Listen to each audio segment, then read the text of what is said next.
Welcome,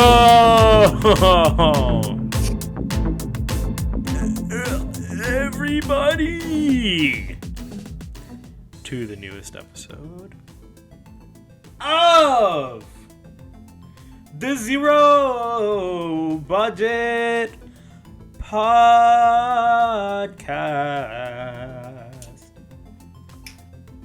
Thank you. We are here. Yeah. We're back. Episode 15. They said we couldn't make it. Who said we couldn't make it? They all said we couldn't make it. I'm gonna go beat them up then. They said, hey, they can't get to episode 15. They'll never get to episode 15. Now look at us. We spit in their faces. We spit on their honor. I actually spit on my screen. Oh shit, that's disgusting. Good. Whoa, holy shit. I tried to clean it, but I forgot my laptop is touchscreen. So I just moved our everything. Image. Yeah, but we're fine. We're fine. Welcome back. I feel welcomed. That's wonderful. 15 episodes, man. I mean, it's a lot. We came back at episode 5. Because we did 4 episodes. We did like a month last time before we called it quits. But now we've been going for 10 weeks. Maybe more because we skipped some weeks, but we did 10 episodes strong. And we're back. Even though they said we could never do it. And here we are, defying the odds as always. Number 15. Bitch. That's king shit right there. Well, it's still the Zero Budget Podcast. Hey, now that we're big hot shots, you know. I mean, we didn't forget about the little guys. We're not forgetting about the viewers, you know. So we're gonna start it off like we always do. How was your week, Matthew Hanks? My laundry's done. That's great, dude. How's your birthday? It was your birthday. Happy birthday, Matt. Oh, thank you. Yes, I'm finally not a teenager anymore. I entered the 2-0. That happened on Sunday. I moved back to my campus. So that's interesting. You're saying in an apartment, right? Yes, an apartment style dorm. Fantastic. So it's like a dorm room but with a kitchen, basically. It's funny because everyone here follows the mask policy pretty well, except a certain class of people. Class. Fucking freshmen. Oh my! Like literally the day before freshmen moved in, I was like, "Oh, everyone's wearing masks. That's so cool," you know. And then freshmen move in, they're just like, "Nah, fuck the rules, dog." And then they just didn't wear masks, and they're gonna kill us all. Yeah, dude. I mean, what was it? UNC shut down. VCU, a couple of my friends go to VCU. They got notifications that people have COVID. Who'd have thunk? Who'd have? Notre Dame. Notre Dame. Yeah. Yeah. Our mutual friend goes there, and they. It was like literally the first week. What was it? It was like they had like a fat fucking party, just this gigantic party. And then they were like, "Hey, everyone has COVID. Everyone has COVID. Everyone needs to go home because we're all going to die." I saw this one TikTok, and it was just like these two dudes, and they're just like, "If you're throwing a party this semester, I will snitch." Yeah. and that exactly how I feel right now. 100%. You did snitch, didn't you? Yes. Call me Matt the Rat. Matt the Rat. I heard from a friend that there was a party happening off campus somewhere, and me, the fucking bootlicker, called the Mason Police Department and was just like, "Hey, there's a party happening. Go stop that." And they were like, "Okay, thank you." You got the fucking Gestapo on them. Yeah, I'm not playing. If I hear of a party, it's getting shut down. That's fucking king shit right there. Just wait till like next semester or next year, dog. It's not that long. I know, dude. I don't get the need. The worst part is that they're calling it COVID parties. Yeah, So it's like you're very aware of what's happening. but like you just don't care. Yeah. Yeah, I'm just saying. I'm just like, bro, just grab a two to three of your homies, maybe less. Grab a handle, chill in like your own space, right? Hmm. And that's it. Like Yeah. you unrealistically won't be getting COVID unless one of your friends is a Yeah. dickhead. Like I'm not Uh, gonna lie. Like I have hung out with friends, but yeah. I hang out with the same friends. Hmm. It's like 3 or 4 people, the same people, and if we ever go out, we wear masks. We're always in the Yeah, yeah, yeah. safety, that kind of shit. It's like I don't know. I don't get the need to. I don't get the need to have a party. I don't know. Yeah. Maybe I'm I just mean, not a party hound. like I'm not too much of a party guy either, but like I've definitely been to a few myself, and I'm just saying, I'm like, bro, this is fun, but right, but like, bro, I Not a value my necessity. lungs. Yeah, Not a necessity. I value my lungs being fully operational. Yeah. Yeah. Yeah, fuck those people. I Um. think honestly, if you're caught at a party this semester, you should be kicked out off campus for your school. That's it. Oh, 100%. Yeah. That like I've never been more uh confident in a decision than when I Yeah, canceled my housing. yeah. Because then you don't know what kind of fuck you're gonna end up with, Because like I missed the deadline for choosing my roommate because nobody responded Hmm. to me. So Oh, you don't know if you're gonna end up with a person that's like, hey, this COVID shit sucks, but I mean, how real is it? yeah. Like Um, maybe George Soros George manufactured it. Soros is funding coronavirus. What? No, the fake coronavirus people pick on Bill Gates more than George Soros. Really? Hmm. What did Bill Like Gates all of do? them, because Bill Gates is like fighting it as well, like pretty heavily. So that's it? Just Bill Yeah, Gates is fighting basically. it, so he created it? Yeah, basically. Of course. I Yep. fucking hate. We'll get into conspiracy theories later on. Yeah. I fucking hate these people. Um, but yeah, just Um. we say this Yeah. every fucking episode. Just wear a goddamn mask and Mask. stop doing dumb shit. It's not that It's hard. not that hard. Oh my And if you don't god. want to wear a mask, you can stay home. That's You know. it. That's Yeah. all. You don't have to go outside. I understand some people may have to go to their jobs. That suck, but like it's And also, the thing of wearing a mask is people are always like, wearing a mask doesn't protect me. Yeah, no shit, diphead.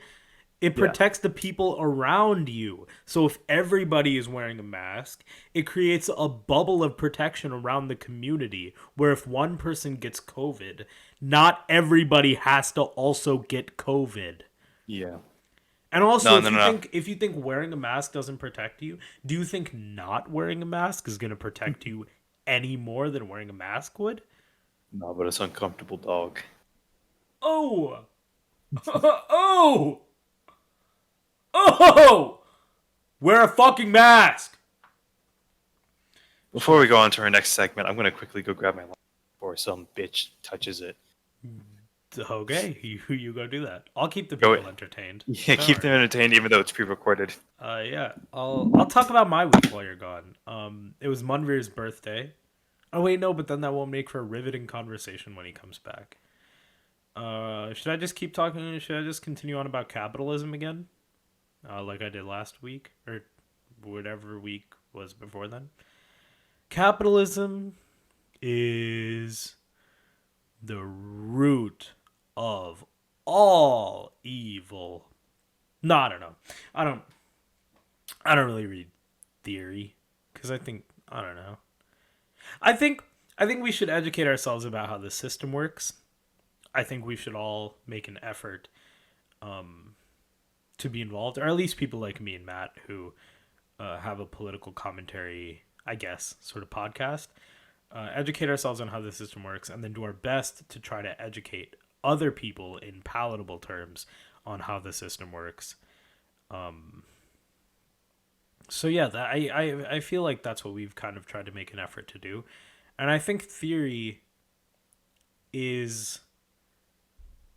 I think reading political theory is really important for some people, But I think there's a certain religiosity associated with that. You know, I think people often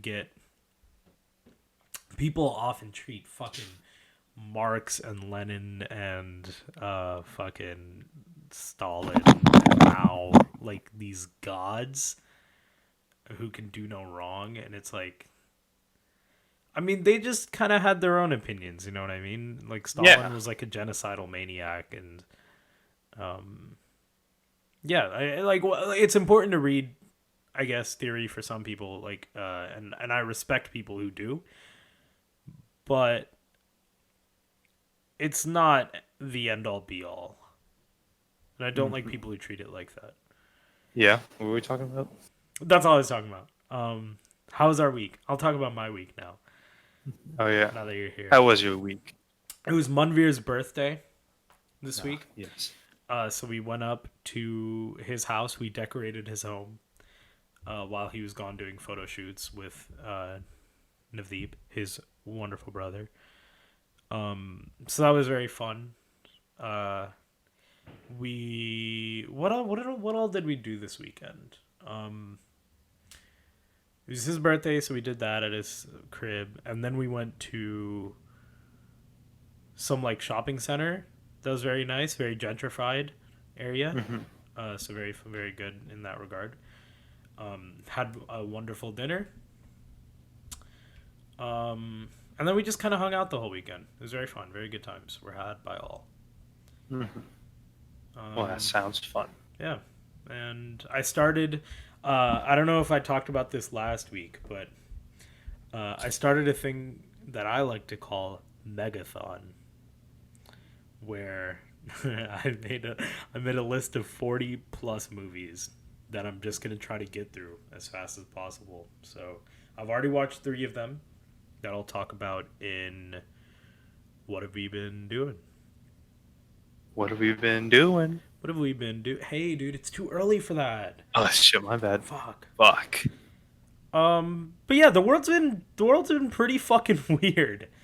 The Like past it's week. like yeah, It's been it's like a weird. it's been Just pretty weird. fucking weird. Like all these I things feel like that weren't supposed to be important just are now. I feel like it's because since things have calmed down a little bit, like something had to fill the silence, and these are just the things that happened. Yeah, we have some really strange stories. And I guess to sort of, I mean, honestly, this first story is just like a warm up for Yeah. like what's to come. So hold on, let me uh mark something in the notes and then we'll get to it. Yeah, so the first story, fucking odd. Cuties. Cuties. Oh. Wait, we shouldn't say it like that. Oh fuck, you're right. We Oh, should. fuck. Oh shit. Oh no. Cuties. Oh, cuties. Cuties. No, that's even worse. Fuck. Cuties. Say it neutrally. Yes. Cuties. That's so much worse. Cuties, a movie on Netflix, French movie that was in the Sundance Film Festival, was in the news this week. Matt, why don't you go ahead and tell them why? Pedophiles. Pedophiles. Just a lot of A pedophiles. lot of pedophiles. So yeah, if you missed it, which I don't know how you could, we're not going to show any of this. Nope, I'll not at read. all. I will read the synopsis. But I cannot I cannot show any of the promotional material. Because it's just fucking gross. Hold on. So Netflix. This movie. I'm trying to find the synopsis of it because that is the part that's super gross. Here it is. Yes, the original synopsis. I will read it as Netflix had originally presented it. Amy, 11, becomes fascinated with the twerking dance crew. Hoping to join them, she starts to explore her femininity, defying her family's traditions. And the poster, which I am viewing right now, is 4 11-year-old girls, scantily clad, in very hypersexual positions for minors. So that's where we were at. So we wanted to use this to talk about a couple things because Netflix has since apologized, and they've changed the description, they've changed the promotional art to things that are much more tactful, much more tasteful. But we thought that these were indicative of some larger problems. So the first one is pedophilic tendencies in Western media, right? I don't think I need to. Also, I'm sorry, my sister is playing piano upstairs.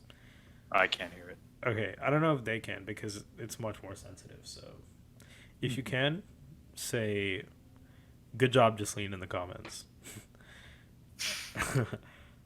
So, pedophilic tendencies in Western media. It's interesting because I have younger siblings. Yep. My youngest sibling she's a girl, obviously. Not obviously, but Whoa, obviously. so there is kind of like, let's say, like a first, at least from my observations, because I'll admit, like, she was, let's say, different than like how my older sister grew up, and like how we grew up. Yeah. I don't know, like like maybe it's because we were children, but like, girls kind of dressed more conservatively, I guess. Yeah. They did that weird shit where they wore tank tops over some shirts. I don't know. Or like leggings with like writing on the butt with like like justice. Oh my god. That was just a weird like mid 2000s thing though. Yeah. No, Fuck dude, little girls still talk about justice. This is weird to talk about. No, oh well, I was talking about that because that was like a trend. Yeah. Like in like it's probably because like because children, right? Mm-hmm. They like to imitate adults. Yeah.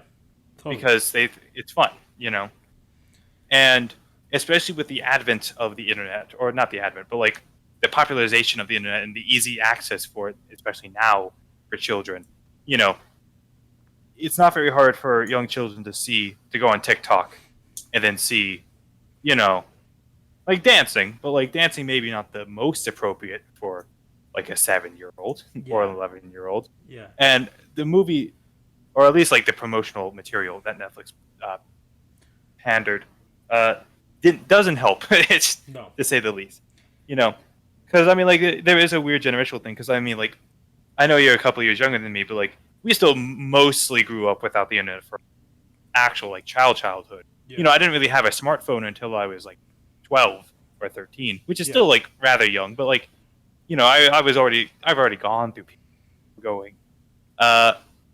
So it's weird because like it's always been this kind of thing where it was more like on the internet that was an issue than actual like TV shows and stuff. Because I mean, we've seen how like Disney people dress, so like I mean, like it's a mess, but like they're fully clothed. So yeah, okay. So I think a lot of it is because we do, and apparently this is what the movie is sort of a commentary on, is that we do sort of hypersexualize children. Mm-hmm. We do put children into these sexual categories or these sexual, not situations per se, but you know what I'm trying to say, like where they don't necessarily belong. So when we talk about, like a 5-year-old shouldn't be playing with Barbies because that's going to make him gay or some shit like that. Or like or like we were just talking about with like Justice, where like they have clothes that seem like they're a bit suggestive, and I think, I don't know what I think. I just think it's strange that we put I don't think it's combative to that to then continue to sexualize those children, but in the name of self-exploration. Mm-hmm. Because I think there is a way that I think there's very tasteful ways and very interesting ways to show like puberty or like exploration of sexuality in media without it being necessarily provocative. And I don't think it's combating that negative sexualization by then just putting them in like bikinis and saying, hey, they're exploring their femininity. You know what I mean? And I'm not saying that's Yeah. necessarily what this film is doing, but the issue is that's how Netflix advertised it. Because if you Yeah. look at the original advertising, it was the original like poster for this film, the French poster and stuff. It was a very it looked like an indie coming of age story. You know, these Yeah. four girls just running up a hill. You know, whatever. But then this new one, it's them on a stage in these like not bikini, but you know, Dance in like a attire. two piece, Yeah. doing very like sexual positions. So it's like I don't like why? What's weird about it is like dance attire tends to be a bit more like it tends to show more skin, Yeah, but that's because it's more mobile like that, and you can stretch your body more. But like even the one in the promotional art, promotional stuff for Netflix is even a bit much for even like competition dancers. oh, 100%, dude. And Yeah, I think generally even the thing of like in real life, like we were looking at pictures of like from dance moms earlier dance moms. where their children very scantily clad and stuff. Hmm. I But like, think yeah, these issues and this, you know, I'm a dirty leftist, but I think a lot of these issues do come from like patriarchal tendencies of like the power dynamic between men and women, where men are seen to be more domineering, generally speaking, and women are seen to be more subordinate. I think these are damaging to both men and women.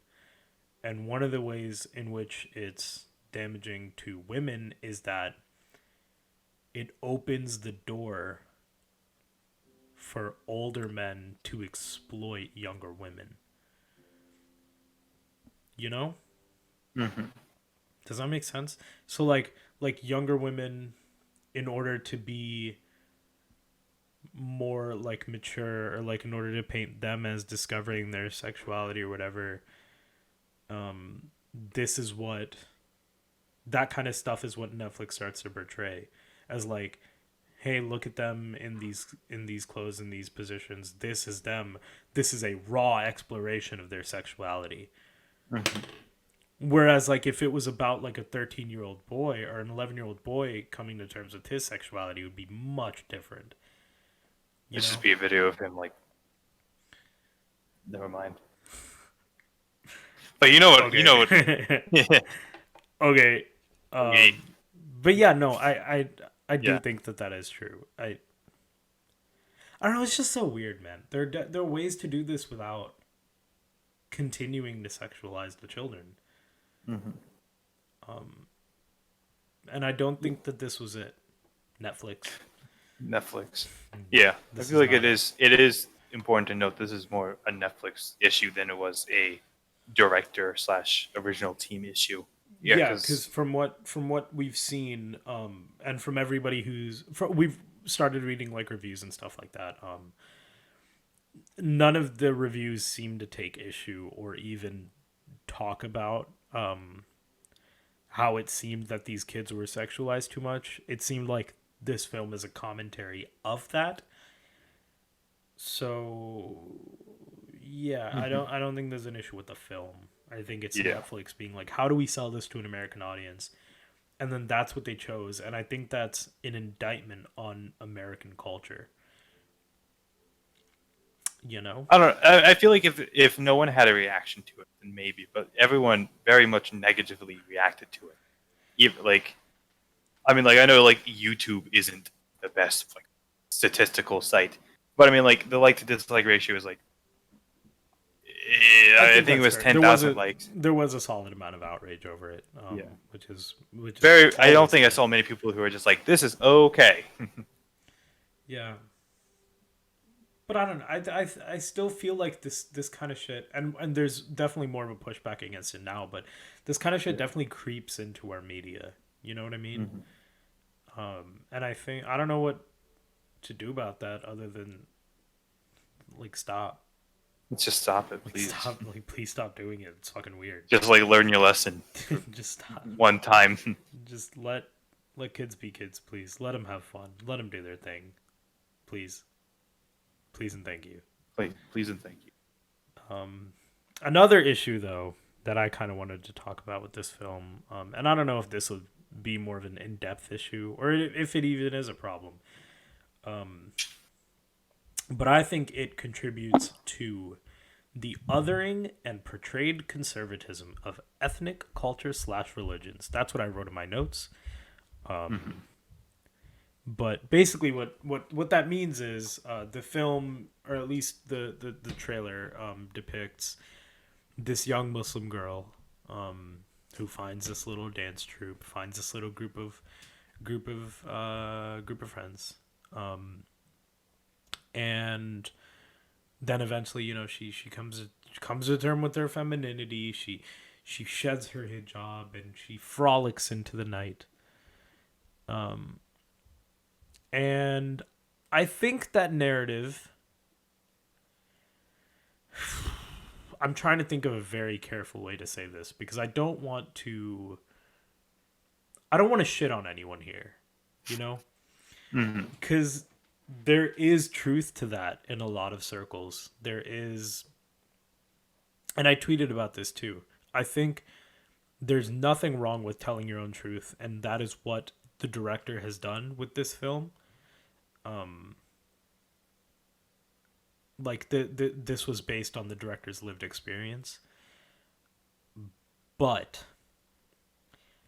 I think this sort of narrative only continues to ostracize people of other cultures or other of more quote unquote ethnic religions, like Muslims or anything like that. Or and I we were talking about this earlier. I do think there is truth to hyper religious spaces tend to be oppressive when it comes to self expression. Like there's a lot of times there's like a mandate, or not a mandate, but boundaries as to how you're allowed to express yourself, what you're allowed to say, et cetera, right? But I think this just perpetuates like a white savior narrative, you know, like Uh, like it'd be different. From like an outsider's perspective, right? yeah, I think since it was directed and written by a second, I guess she would be second generation immigrant. Her parents were from Senegal. She was born in Paris. Uh, I think it's. I think funny enough, the best comparison I can compare it to is God's Not Dead, and there is a character in God's Not Dead who is Muslim, and it is shown that her father is very abusive, yeah, and she kind of like finds Christ, let's say, or like no, this like white girl comes up to her, just like, why do you have to wear that, referring to her headdress or her yeah, hijab, and she's like, oh, religion, and she's like, screw that noise, join Jesus. And she's like, dog, I never thought about that. yeah, And yeah. then like her dad beats her. And there, That's it's like different. there's a but there's a couple of issues with that, I think, and it's granted, we haven't seen the movie. The movie's not out yet, Yeah. so I can't really comment on what the movie says. But one, I think it creates a schism within. Or this is the discourse that I've seen, so I can't speak for the Muslim community either. But what I've seen is that people say it creates a schism in the Muslim community between like those who choose to wear hijabs and those who don't. Like the thought of like shedding your hijab is like an oppressive symbol, and therefore shedding your like Muslim identity is problematic because there are Muslim women who don't wear hijabs, and then there are Muslim women who do choose to, and it's not oppressive to them. But it continues that notion of like, these Middle Easterners making their daughters wear these hijabs, and I I don't mean, know. I guess I'm just drawing parallels to. Sorry, I guess I'm just drawing parallels to like the Sikh community because I've seen some of that discourse online there too. Um, what with like the women who like choose to wear the stars, women who don't. It's not great. Like I can't equate them, Mhm. but I guess those are the parallels that I'm drawing in my mind, and I guess that's why I'm a little more wary because it's something, whatever. You talk. I think I know for like a fact that uh, children of immigrants who are born in the country that they reside in for their life, so in this case France, they tend to be way less traditional than their parents, which makes sense because usually they go through the public education system of that country. Yeah. So she probably grew up way more secular than her parents did. Because if I had to guess, schools in Senegal probably have a religion spin to them. Because I imagine religion, because a lot of times, especially in much poorer places in Africa and other third world, Christian missionaries come in and build a church to educate them. But it's Christian education. Yeah. So take it, So I don't know. I think it's maybe because it could be really one thing where in the movie it's definitely handled very maturely, you know, where it's shown as more conflicted than anything else. Yeah. Yeah, I think we do have to be just careful, I guess, because Hmm. I watched Unorthodox too, and I Yeah. really I really liked Unorthodox. But when I was talking about that with my uncle, and he had just he had just kind of said like, yeah, why is it that we like things like that, but when we hear stories about people doing that within six spaces, we get triggered. And I started thinking about that, and I was like, I think Unorthodox did a great job of showing how she felt oppressed or restricted by the religious space, but also did a good job of um not making the culture or the the religious practices seem like spooky Jewish, you know what I mean? Hmm. Um like it was just like, hey, this is what this is what this is, here's the story. Yeah. But I think too often these kinds of narratives uh drive home the idea of like this is oppressive or we shouldn't, Hmm. and it's like these things exist within Western spaces too. Yeah. I mean, like Catholics and other like like evangelicals. Evangelicals, yeah. Yeah, I mean, they're just as bad as Muslims sometimes when it comes to like the rules and stuff, or Orthodox. Any orthodoxy, Yeah. uh, like um religion, tends to be super restrictive in what you can and cannot do. Uh, and like it's just because Christianity is from the West, quotation marks, does not make it automatically better yeah. or more free. Yeah, So. yeah, I don't know. I don't know what the point of this discourse really was, but I guess I don't know. I think it's interesting to talk about it. Yeah. Um so hopefully the So three hopefully, people that listen to our podcast will also find it sit interesting. on it. They'll think about it. But yeah, Netflix apologized. They have new promotional art that doesn't sexualize kids. So hooray for Netflix. Yay. You know, Um, you know, do you know what time it is? what time is it, Matt? I think it's time for election updates. Oh Do do do do do boy! do do do. Election Uh, updates. Da let's see how many days is till the. There are 75 days until the election as of right now. So that's pretty fun to think about. Uh, so the DNC. The DNC. Have you watched much? I have been sort of keeping up with it more generally, but dear God, I cannot bring myself to watch it. I just can't. Yeah, I haven't watched it much, at least. I watched John Kasich speak. Oh, Honestly, about it. I know Michelle Obama spoke yeah, the that first was night. people really liked Michelle Obama. Yep. They were like, "God, the Queen is back." Uh, Queen's back. I heard Obama got really angry last night, which Cool. is interesting. I don't care. He was like, "They're not bombing enough Syrian children.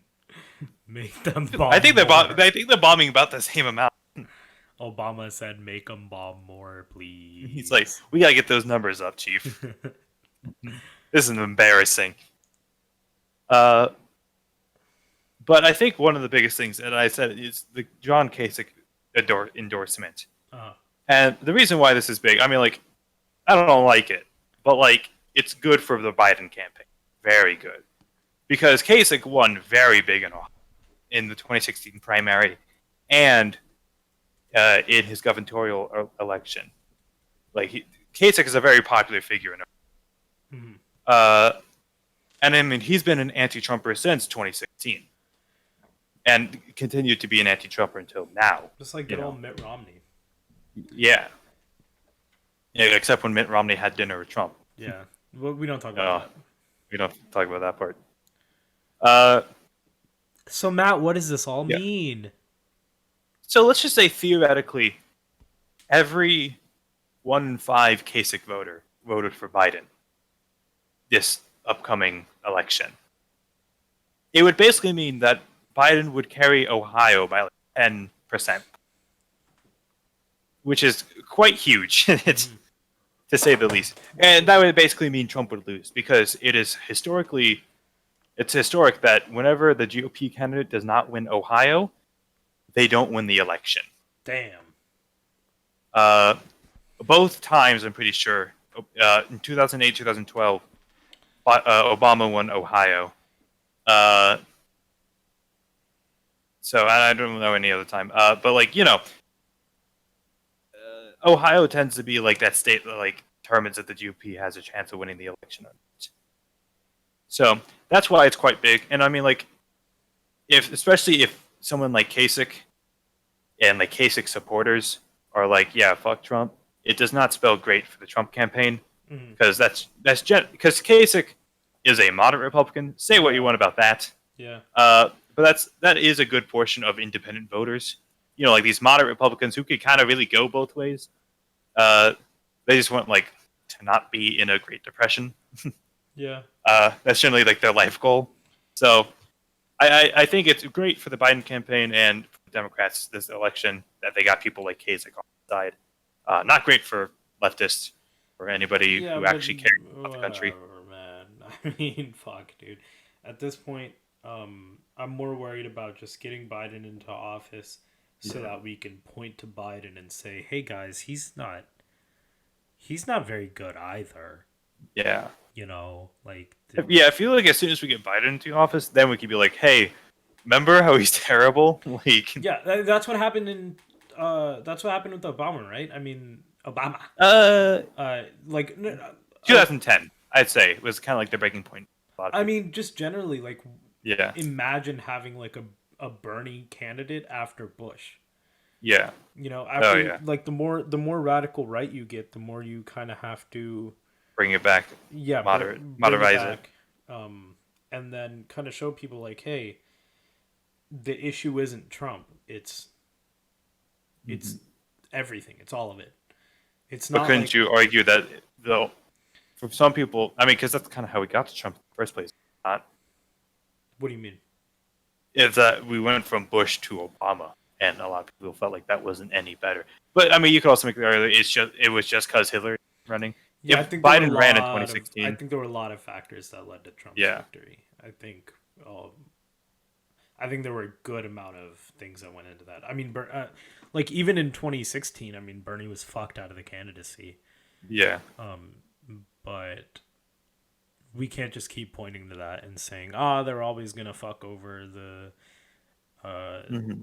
whatever the let's left, just the make a new progressive." party. Yeah, I mean, because this year they had to work harder than ever to fuck Bernie out of the candidacy. Yeah, and we got closer than ever to getting a progressive in office. So, I think getting a white toast lib, milk toast lib in office can help radicalize people and push them to, hey guys, look, Well, this guy especially sucks too. Hey, this is what you wanted, but he's well, not doing especially anything. if his more progressive policies do well as well. You Yeah, know, yeah, yeah, yeah. like his green stuff. That Like is his, if he pushes any of it, you know? I mean, I do think he is pretty.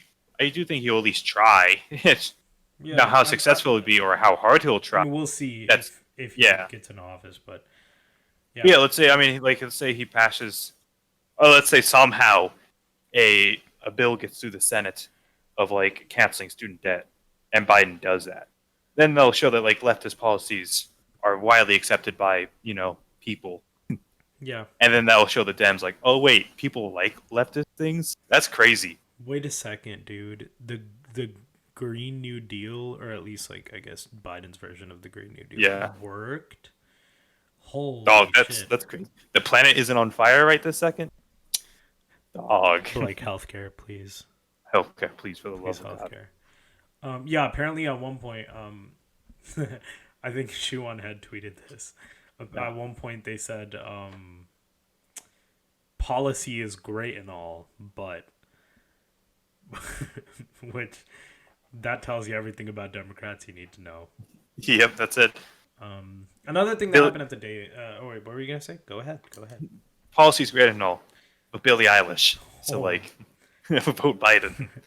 Another thing that happened was AOC nominated Bernie, so Oh yeah. liberals lost their shit.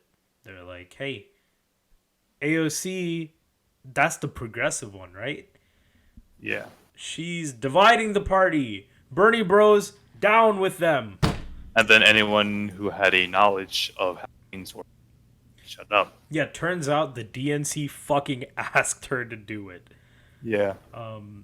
The way that it works is if you get into the eligibility range of being the nominee, you have a roll call nomination where they have two people nominate you, but then everybody else nominates the candidate.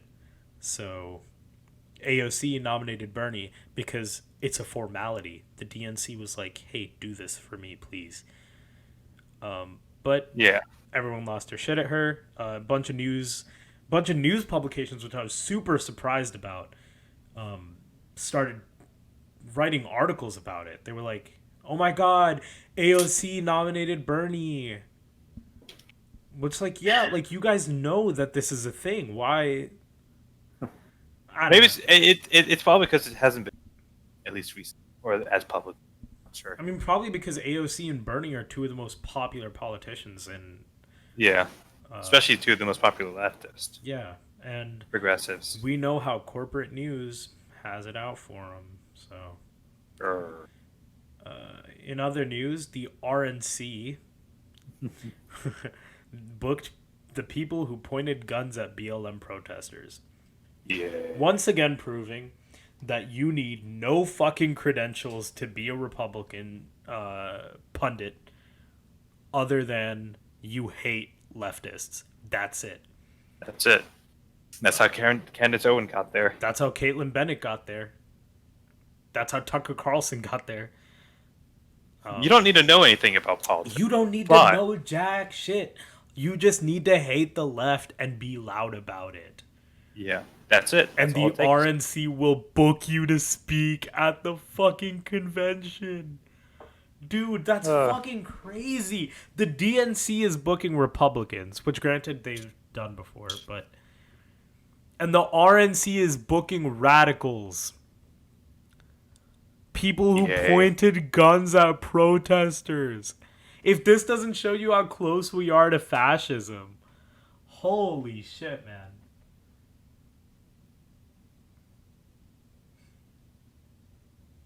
You got anything to add? No, I don't really. That's all. That's it. Just fuck. That's fucking Yep. bonkers. I'm probably actually just gonna watch their speech just to see what they have to say. Honestly, I'm honestly more RNC than I am the DNC. because like the DNC is like the same as 2016. Let's just be like honest. we get it. Like I think there are like maybe I don't think that any GOP members spoke in 2016, but like besides that, This should show you how much the Overton window is shifting. The RNC is booking people who threaten to shoot protesters. And the DNC booked John fucking Kasich. Oh, fuck me, dude. no. Elizabeth Warren had BLM in the background of one of her things, and everyone lost their shit. Oh, what a. But What a don't let queen. anybody actually advocate for racial equality, because that would mean upending the entire system. But what do I know? I don't know, dude. This news is so weird. Yeah. There's so much weird shit, dude. Let's talk about Steve Bannon. Oh, okay. What's up with Steve Bannon? He got arrested for election fraud. Woo! Strain the swamp. Yeah, he was working on a campaign called "Build the Wall." He out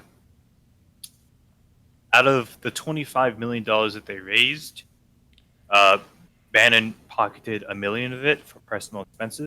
Nice. He was arrested on a $35 million yacht Nice. that was a business. It was one of his business associates, the fugitive Chinese billionaire. Oh God, go. I'm just not even going to pronounce it. Don't do it. Yeah, I'm just not going to do it. But a fugitive Chinese billionaire is basically that's worth $35 million goddamn dollars. So, and that it adds to the running trend of former campaign managers of Trump's getting arrested for crimes. Drain And funny the enough- swamp. And funny enough, Steve Bannon was actually arrested by the USPS. So, Our boys in blue. speaking about the USPS, Oh wow, you're right on top of it, dude. You're Yes, just going thank one to the other.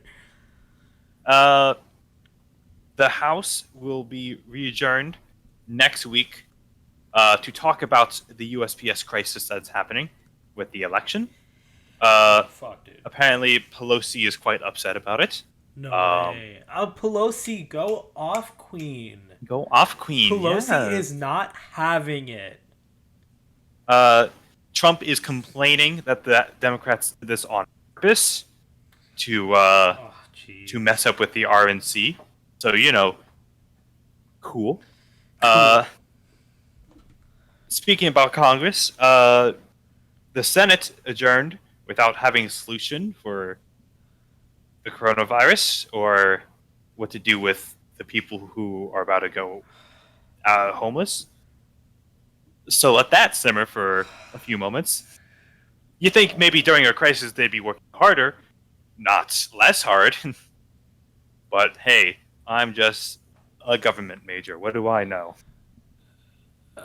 So that is basically all the news on Capitol Hill. We've talked a lot of things. We've talked a lot of things. Yeah, we talked a lot of on things. this podcast, but geez, dude, I'm so depressed now. Like my cadence is all fuck, man. This is so fucking weird. Trump is literally defunding the USPS so people won't be able to vote. I feel like there's got to be more like so like how there are like a lot of like requirements to become, not a lot, but there are requirements to become. It's just like what? president, Yeah. but like to work in like the bureaucracies of the presidency, like bro, like they gotta have like there's gotta be something. There's gotta be like a more. I know like they have to get approved by the Senate, but like come on, like there's gotta be there gotta be some more guidelines in place to make sure shit like this doesn't happen.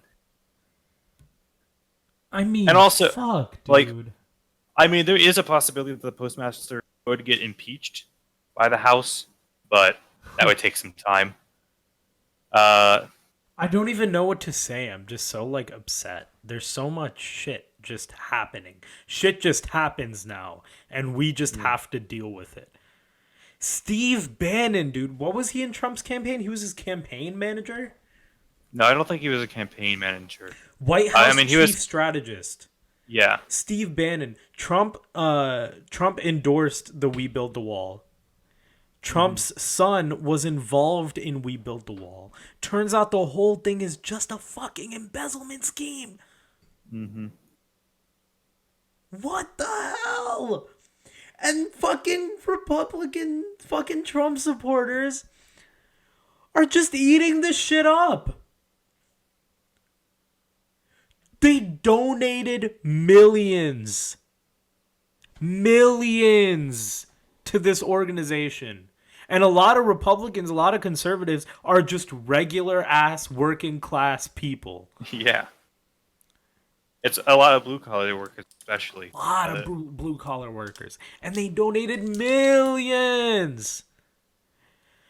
And Steve fucking Bannon and all these other dumb motherfuckers. You know, you before we started, you mentioned a friend who is a Trump supporter, and when you asked them like why, at first they said like the economic policy. Yeah, he mentioned some shit about like the economic policy, and it's like. And I mean that's what a lot of people in the Rust Belt felt. That's what they say because that's what Trump says. And Well, that's what Trump's. Hold on, no, let me go on. Okay, go ahead. That's what a lot of Rust Belt workers felt in 2016. Now they probably don't feel the exact same way anymore because Trump had nothing Yeah. For them.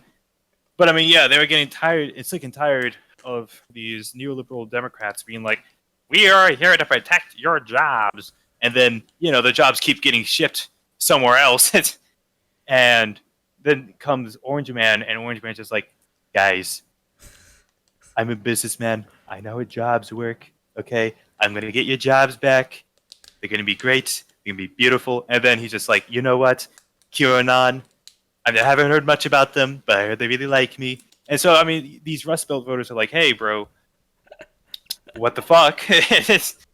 So, and I think that's why Trump is ultimately going to lose, because Biden just has to outperform Hillary by 1% in all the Rust Belt states, and he wins the election. Like, and like 1% is not even like that much for like outperform. I don't know. I just don't know. I don't even know what to say. I don't think there's much we can say. Like, you're actively voting against your own interests in every way if you vote for Trump. In literally every field. Yeah, Biden but is worlds better than Trump for everything. But radical left. That's all I gotta say. Socialism. It's bad. insane, dude. And people that like continue to promote it are just promoting that these working class people like my family, like your family, vote against their own self-interest. For what? For some air of like not even stability. That's not even what he's. What is his campaign? Trump does not, because it's kind of confusing, his campaign message. The most I could compare it to is like Richard Nixon back in the 68 and 70s, where he was the law and order candidate, and listen, I'm going to bring the law and order back to America.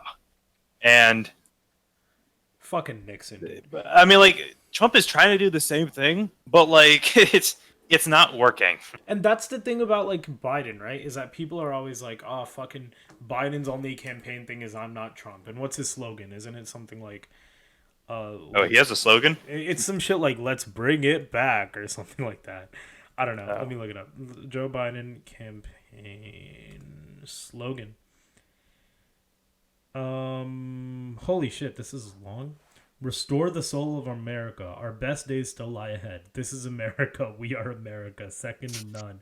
Anything is possible. No malarkey. Build back better. That's the one that I'm thinking of. Build back better. No malarkey. So literally, no malarkey. His entire it's Make America Great Again, but like not. You know what I mean? It's just because like his original campaign slogan, or it maybe still is "Keep America Great," but like you can't say that right now. Like you know, it's his campaign is basically centered around I'm not Trump, right? Yeah. And people are like, "Oh, I'm tired of it. I'm tired of it." And like I understand that because it's kind of annoying when the Democrats don't talk about policy. But that's all he really has to do. Yeah, he just has to vibe in his basement, until like the debates. If And anything, Hillary being out there and talking about I'm with her and it's my time and all this kind of dumb shit, I think that was to her detriment because once she actually started like really talking about the real shit that she wanted to do, people were like, "Oh, she's corrupt. She wants to start a war." she wants to put a no-fly zone over Syria. Okay, Dude, okay, when I'm she listening, said that in the debate, I was like, bro. pause. And I wasn't even like politically aware then, but I was like, that's gonna kill us. We'll die. We'll fucking die. But I'm yeah, I'm like excited for these debates. Let me tell you. all Joe Biden has to do is keep his mouth shut and just put on a smile. Be like, "Hey, I'm not Trump. Hey, Like, hey, hey, hey, you know climate change hey, is stop your malarkey, Jack. some malarkey. That's some big fucking malarkey. And you know how I hate malarkey." So I'm gonna fight climate change. Yeah. Let's move on. This sucks. Worst Especially, episode. The 15th episode is officially the worst episode of the podcast. Thank you for I joining don't know. us. There's an episode I can think. Shut up. Canon Hinnant. uh, let's I talk about this, I guess. This is also depressing. Do we have anything fun in the news? No. I'm so sad. Canon Hinnant. If you guys don't know, this 5-year-old boy that was tragically shot by just this guy. I don't know his name. I don't care enough to learn his name.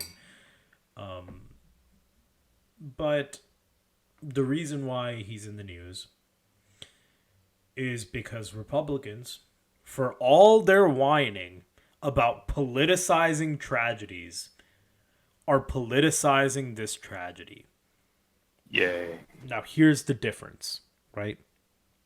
When we politicize, or when Democrats, the left, whatever, politicize Parkland or Columbine or Sandy Hook, because they really only say it about school shootings. Yeah. When we politicize that, we do it for gun reform. We do it for common sense, at the least, common sense gun restrictions, right? I'm pro 2A. I think we should have common sense. Anyways, that's why we politicize mass fucking shootings where multiple people die.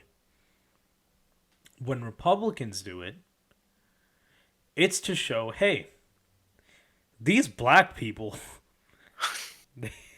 they kind of suck. So, like, why should we listen to them?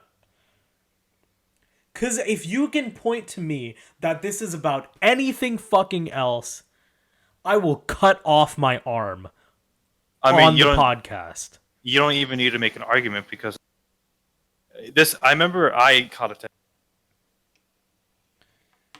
And basically Tucker Carlson was complaining that this story was not getting covered by news. Bitch, you are the news, Tucker Carlson. No. But he's an outsider. It's different. News. You're the news. Everybody was reporting on this shit. Everybody. And the killer, they immediately put a statewide search for the fucking killer. They found him. They arrested him. They denied him bail. What more do you want? I mean, like, those are all fair things, I think most agree. What are you protesting? Because they're like, hey, black people are protesting George Floyd. We're going to protest this. What the fuck are you protesting? Black people? When BLM protest, or Antifa, whatever the fuck that means, when they protest, they're protesting the system. They're protesting systemic changes, and they have an agenda of what they need changed in order to produce systemic equality. Because systemic racism is not denied by anyone who has any sort of credibility. the American government recognizes systemic racism. So that's what they're protesting. When you're protesting the random, tragic, but random murder of this fucking 5-year-old, what are you protesting if not just black people? Well, I think to give them a fair shake, they are protesting what they feel is an unfair double standard uh, of news coverage. Now, again, you may agree or disagree with it, but I think that is what they are, I guess, protesting. And That I that's guess, why I can't equate conservatives and liberals. I just can't. That's why I can't do that. Because, fuck, man. This 5-year-old fucking kid just shot. And these people don't give a fuck. They don't give a fuck about this kid. They don't. They care about equating. That's all Republicans are there to do. They're there, or conservatives are there to make their side seem like it's equal so that they can continue to slowly push. That's my high level theory that I just came up with. Because then you talk about we have this thing on here too. You talk about cancel culture, right? Republicans yeah. are always like, fuck cancel culture. Cancel culture, But also, the left sucks. But also, hey, that Liberty University president that had a picture of him with his shirt off or some shit, get him the fuck out of here. get And him out they of here. fired him for this fucking picture. A very wholesome picture, in my opinion. Just with this girl on this fucking boat or whatever. It's with his pregnant wife. Oh, jeez. Because for context, the whole picture is that the president of Liberty University was taking I'll see a if I photo. can pull it up as well. Yeah, taking a photo with his pregnant wife, and his pregnant wife can't zip up her shorts all the way. So he'd also decided to zip down his shorts, as a little funny gag. But I guess that's unholy. So So they fucking fired told him him. to step down. Oh, dude, I hate the world. And it's like, okay, you know what? You want to fire him for that? Fine. I don't want to hear a single goddamn conservative, here's the photo, complain about cancel culture ever again. Fucking ever. This is it. This picture, the one that I'm showing right now, is why he was forced to step down. Or no, he was placed on leave. It's still. Which is worse. Yeah. This is it. So when the left is like, hey, maybe we shouldn't say the N-word. Maybe we shouldn't make homophobic jokes. Maybe we shouldn't be bigoted. And the right starts complaining about cancel culture. Just remember, this is the behavior that they engage in. So you want to talk about both sides? Talk about the inconsistencies that exist within the right frame of thought. Yeah. And hey, listen, I'm like, obviously both of us are like clearly like progressives, right? But I just want to address something because I saw this on Twitter and I was kind of like, what the fuck? It was talking about like basically like, they're very glad that like Sikhs haven't been like brainwashed by the left. And I see that narrative a lot, like the brainwashed by the left, and it's like I could hate any leftist or any leftist policy at any point in time. Like I'm not bound to the left. I'm just here. This is just where I ended up. So I don't know. I think there are some factions. I mean, it's whenever you get to the further from the center you go, generally the less they are accepting to, let's say, outsiders. No, I would agree with that. Like they're like, yeah. I don't think it's wrong to say within the far right or the far left. I mean, we know tankies. Fuck tankies. It's not wrong to say that again. Like I was kind of saying when you were gone, there's a religiosity associated with it. Like I think honestly, a lot of these like again, there's nothing wrong with reading theory. Reading theory is important, but a lot of these people that like subscribe to it, it's almost like divine right. Hmm. You know what I mean? Um, and I think that is the place where the brainwashing sort of comes in. But I mean, a lot of the people that like a lot of the progressives in my circle or in the circles online, it's just a thing of like that's where they ended up. This is just where Hmm. we are. Like I have no fucking issue if Bernie tomorrow said like, "Hey, Russia, not USSR, not that bad." I'd be like, "What the fuck?" You're like, dog? What'd you just say? Yeah, or, fuck, man. Fuck. Yeah. That's all. Fuck. Fuck. So Trump endorsed QAnon. Yay. I want to cry. This is awful. I hate the news, dude. I want to quit the podcast. Episode whatever the fuck we're on is our last fucking episode, dude. Holy shit. Until next week. Until next. Fuck. Trump endorsed QAnon. So let's talk about. But I have a question. What's up, Matt? What is QAnon? I'm so glad you asked. I'm so fucking glad you asked. QAnon is the conspiracy theory started on 4chan, the Yay. best of sites. That there's a global cabal of Satanists who are molesting and eating children for their restorative properties. I mean, that sounds good to me, Chief. I don't know what you're complaining about. It's the theory that Trump was called on by the military to become president and put a stop to this. I just really want to maybe we take a moment don't of even. silence or something just to kind of let that sink in. I'll repeat the sentence. There's a global cabal of Satanists who are molesting and eating children for their restorative properties in their blood.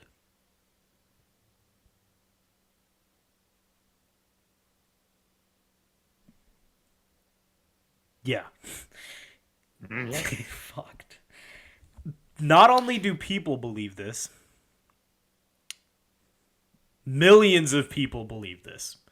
Facebook recently did an internal study of these QAnon groups because obviously, like any company that wants to make any sort of profit or look good in any circle would want to do, they did. The Twitter wiped them out. Facebook started to wipe them out. Instagram started to wipe them. I guess Facebook is Instagram, whatever. Yeah. But Facebook did an internal study of these QAnon groups. They found hundreds of thousands of these groups with millions and millions of followers between them. So this isn't. It used to be in 2017. You talk about Pizzagate or whatever.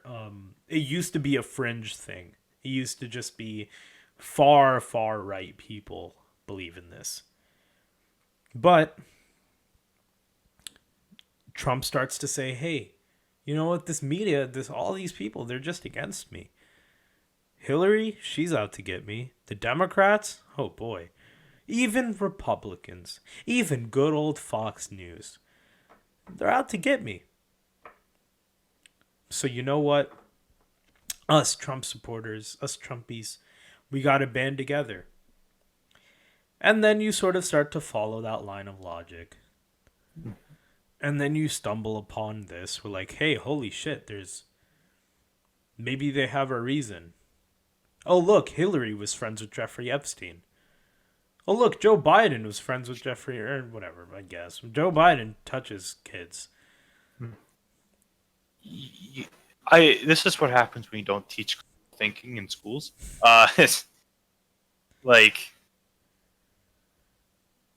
or when you at least teach poor critical, because I mean that's exactly what this is. It's just kind of like, oh, things connect, so they have to correlate, And I want to make it clear that the thing that millions of fucking people subscribe to, all started just on this post on 4chan with this random fucking dude, anonymous dude, claiming that he works with the military and that they had called in Trump to run for president so that he could unmask the global cabal. I really, really don't understand the line of thinking or the mindset that you have to fall into this. Like QAnon people, if you ever talk to one of these guys, they're just gone. Like there's nothing to them. They're just shells of people who just repeat these fucking conspiratorial talking points. And it's not just that.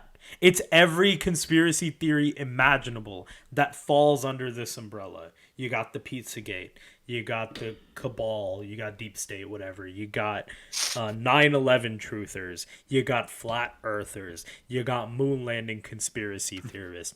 JFK assassination. MLK assassination. You've got all this shit, dude. That all falls under this umbrella. So like the second say you start to hey, you know what? The moon landing looks a little fishy. Then somebody nudges you on the shoulder. They're like, "Hey, if they could fake that, I mean, the Earth, does it look round to you?" And then somebody nudges you on your other shoulder and they're like, "Hey, I mean, if you look at the way the Twin Towers fell, that don't seem right. That cannot have been just from the plane." And then somebody nudges you on your third shoulder. And they're like, "Hey, you know, what do they want? Maybe they want like money or maybe it's like this group. A cabal, for lack of a better term, that runs the world." And you start to just pile it on top of each other. And then you get QAnon, which the President of the United States basically endorsed. I would like to say that I think it's good to have a healthy amount of skeptical. You know, yeah, you got it. Sorry, I had a moment, but it's good to question things, right? 'Cause that's part of critical thinking. 100%. It's like, but you have to like do the research and everything. Like, fuck, the MythBusters proved that the moon landing actually happened. They fucking pointed a laser to the moon and it bounced back, and they said, "Hey, fuckers, we got there. Shut the fuck up now." No, dude, the Mythbusters are all a part of the global cabal. Oh, you're right. Adam Savage is the global cabal. He's the ringleader. He's the leader of the global cabal. And then Jamie Hyman, he's Q. That's how he knows. No, but like, and I think honestly, back in like 2015, 2014-ish, Alex Jones wasn't very well known, but then he just kind of kept getting talked about. I think like his first like major appearance in that mainstream was like on like the Daily Show or something, and they just like made fun of him.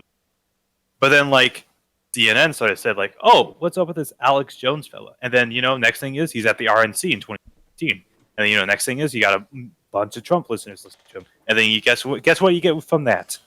What do you get, Matt? QAnon. QAnon. I'm looking for my phone because I saw a Ben Shapiro tweet earlier, and it was one of the most disgusting things that I have seen in a while. Was this his wife's dry ass pussy? It wasn't about his wife's pussy. We could talk about not his wife's pussy specifically, but we could talk about that as well. Let me look up Ben Shapiro. He tweeted something about Trump endorsing QAnon. Basically, like what he said about QAnon was, "Hey, I don't know them, but they like me. I don't know anything about QAnon, but they like me. They like me. So I like them." Ben Shapiro. QAnon is conspiratorial garbage with no basis in reality. Also conspiratorial garbage with no basis in reality. The anti-racism of Ibram Kendi and Robin DiAngelo. One of these conspiracy theories is being handed millions by major American corporations.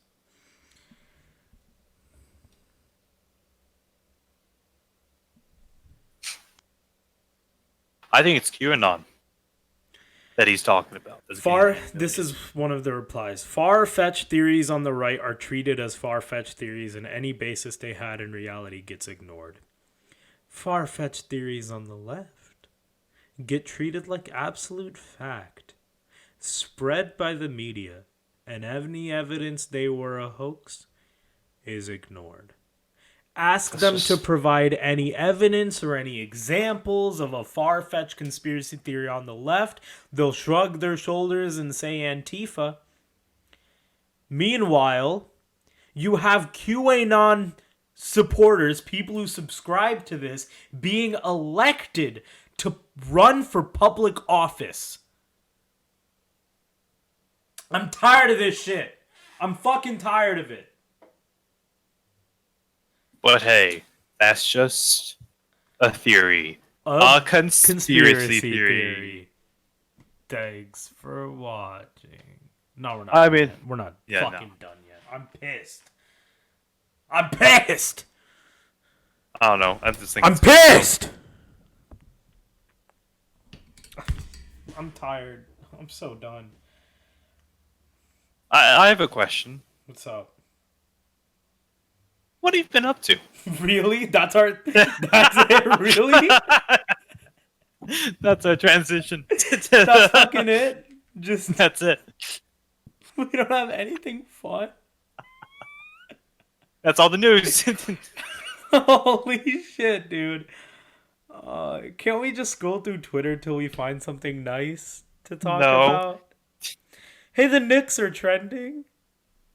Tell me what you know about the Knicks. I don't know anything about the Knicks. What are the Knicks? They're sports. Yeah. I thought they were baseball when I first read it, but I'm looking at it and it says NBA. Yang, I'll talk about Yang. That was kind of funny.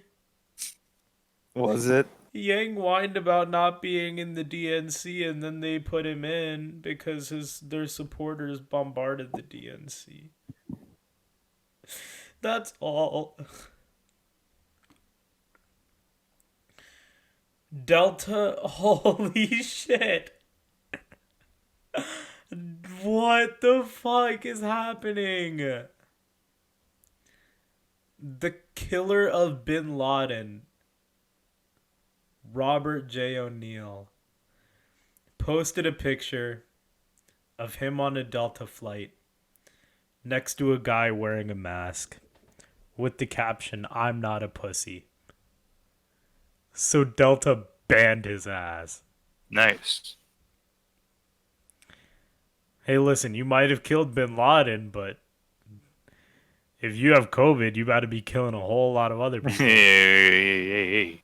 He knows exactly what he's saying. Knows exactly what he's saying. Yeah, he said... He tweeted, "I just got banned from Delta for posting a picture. Wow." And the top reply is, "What were you doing in the picture?" What could he have been doing? We need to talk about something fun. We cannot end it on this. Let's call this... Okay, every week, I have decided. Every week, we need to have a fun story. And we're just gonna scroll through some shit. And we're gonna call it The Search for Fun. Right? That's good content. Sure. This is good content. There's nothing, dude. It all fucking sucks. Black Ops. Oh yeah, Black Ops Cold War. Cold War looks good. Kanye got thrown off the ballot in Wisconsin. Olivia Wilde might direct a Spider-Woman movie. Patriot Act is over, dude. Let's move on. Let's move on. This all sucks. This is the worst fucking episode. Hey, Matt. Yes, Juptej. What have you been doing? So, since I just moved back into a dorm, I haven't really been doing much. I've started watching Black Mirror because I've come to realize I've really never watched the whole thing. I've only ever watched a few episodes. Oh, shit. So, I got through the first 4 from season 1 and 2.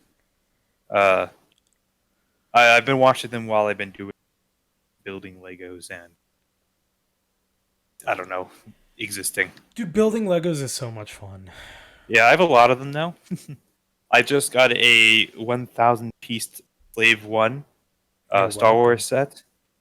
Thank you, big man.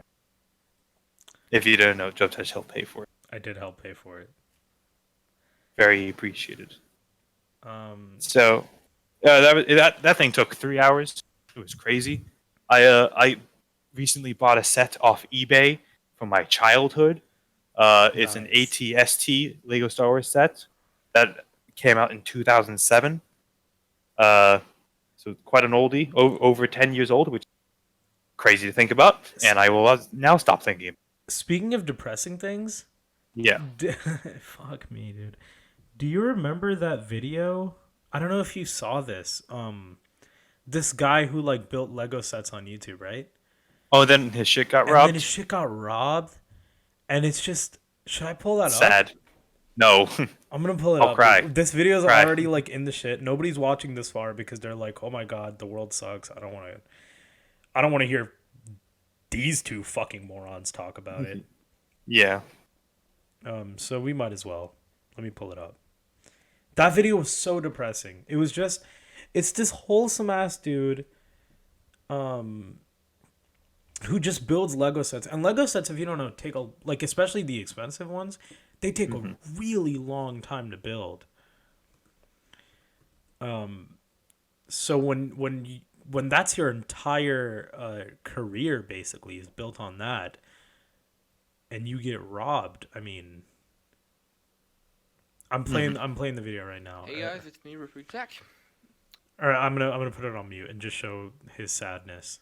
Oh my god. But good news related to that. He's back. He's back, and the community was just so supportive of him. And he's verified now. So that's happiness. Right? That's the search for fun. We found fun. He built the Lego Death Star 2 weeks ago. Wow. We got the fun. Look at us. Huh? Wow, look at us. Huh? We did it. We got the fun. This episode sucks. Is that all you've been doing, Matthew? Yeah, really. Not much else. Well, hey. Good for you, bud. But Juptej. Yes, Matt. What have you been doing? I'm so glad you asked. Well, Megathon has been a thing. So I started watching movies. I don't know if I talked about this last week, which the episode will be released tomorrow, so it's not like it really matters. But I watched Portrait of a Lady on Fire, The Lighthouse, and Waves. Portrait of a Lady on Fire, 5 out of 5. Amazing. The Lighthouse, 4.5 out of 5. Amazing. Waves, I didn't like that one that much. But I do know people who did. If you're listening to this and you want to follow my Megathon journey, I'm going to be reviewing all the films I watch on Letterboxd. So you can add me on there at Juptej. But also some of the... I watched Project Power, which is also just kind of ass. There's nothing special about it. It's just a cookie cutter action movie. Mm-hmm. But yeah, I mean, I don't know. I ordered a book called, let me get this right. But basically, like, I've been learning a lot about like American politics, as you can tell by the drastic change in the podcast. Mm-hmm. But I realized I wasn't really learning anything, or maybe I was like losing knowledge about like Sikh and Sikh history and stuff, and like Sikh philosophy. So I found like a reading list, and I found some courses online. So I wanted to start doing those. Percussions of History by Juptej Singh. So I ordered that. Going to be in the mail next week, and I'm going to start my journey into the unknown, or known by people that are just much smarter than me. Oh, okay. Nice. Thank you. That's everything. Dude, this episode was one of our shortest ones, but my God, was it draining. I'm just sad now. I'm just so sad. Should we call it the depressing one? Yeah, that's it. That's the title. The depressing one. It'll be the thumbnail will be in black and white. Fuck. Whatever. We found the happiness again. Thank you, everybody, for listening. Do you have anything else to add? Do you have anything else to talk about? Anything? Let's just cut it. That's it. Yep. Let's just cut it. Thank you, everybody, for listening to the newest episode of the Zero Budget Podcast. Next week, we did find the happiness. Next week, what I'm very, very, very happy to announce, we're going to have the amazing Shishki Productions. I think I'm saying that right. I'll ask him when we hop on next week. But the awesome Shishki Productions on the podcast. Send in your questions. We want to do an audience sort of participation thing. So, yeah, we're going to film that, I think, on Tuesday, but it'll be released as we always do on Saturday. So, looking forward to that a lot. Follow us on Instagram at Zero Budget Pod. Follow us on Twitter at Zero Budget Pod. Subscribe, please. Like, comment. It helps us a lot. Get the word out. And I think that's everything. So stay safe. Wear masks. Don't get into QAnon. Yes. And just find a way to put a smile on someone's face. Rich what? Because sometimes you never know who's gonna need it. You know? No, I don't. Thank you, everybody, for listening. Goodbye. Thank you. Goodbye. Goodbye.